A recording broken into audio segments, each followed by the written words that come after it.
Ever get that like heart in your throat feeling? Yeah. Palms sweating, thoughts racing? Yeah, definitely. We've all been there. Big time. Yeah.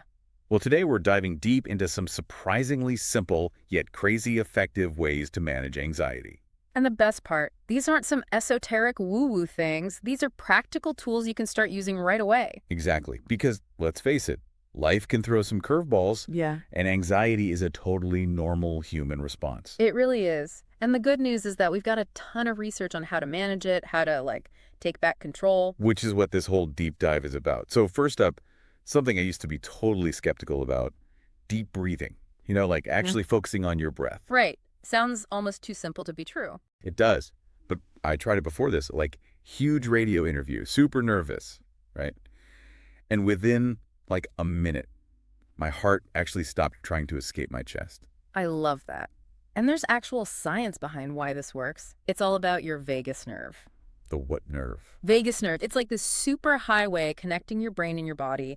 And when you take those slow, deep breaths, Like in through the nose, out through the mouth. exactly, it sends a signal to your brain saying, hey, everything's cool, we can chill out now. No way. It's Ah, like hitting the brakes on your body's panic button. exactly. Okay, that's wild. So deep breathing, definitely adding that to my toolkit.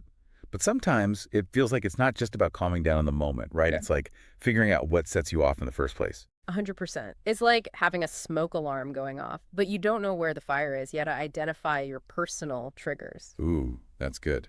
So what are some common ones? Oh man, they're everywhere. It could be traffic, a certain type of email, social media. Oh yeah, social media is a big one for me, for sure. Hmm. All those like perfectly curated lives, it's easy to get sucked in. Absolutely. And sometimes those triggers are internal too, like negative self-talk or just the way we interpret situations. So true. That inner critic can be brutal. But what about when you're stuck in a moment and you can't just like escape your triggers? That's where mindfulness comes in super handy. Mindfulness, isn't that like sitting on a mountaintop emptying your mind? Not necessarily. It's more about gently guiding your thoughts back to the present moment when they wander to what if land. Okay, so like instead of freaking out about that presentation next week, I could focus on, say, the feeling of my feet on the floor right now. Exactly. Or the sound of my voice. Anything that brings you back to the here and now.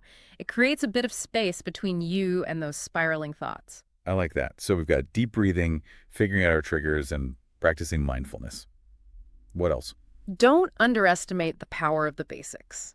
Getting enough sleep, eating a balanced diet, moving your body regularly. Wait, are you suggesting I become like a marathon running green smoothie drinking health nut? No, no, no. Every little bit helps. Swap that extra coffee for a brisk walk.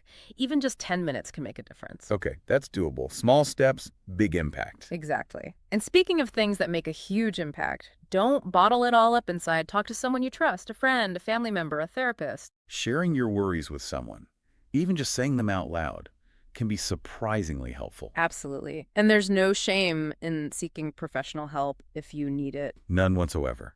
It's like going to the doctor for a broken leg, but for your mind. Perfectly put. Remember, you don't have to go through this alone. And even if you only try one of these techniques, that's a win. 100%. Start small, be kind to yourself, and remember, you've got this. You are powerful and you can manage your anxiety.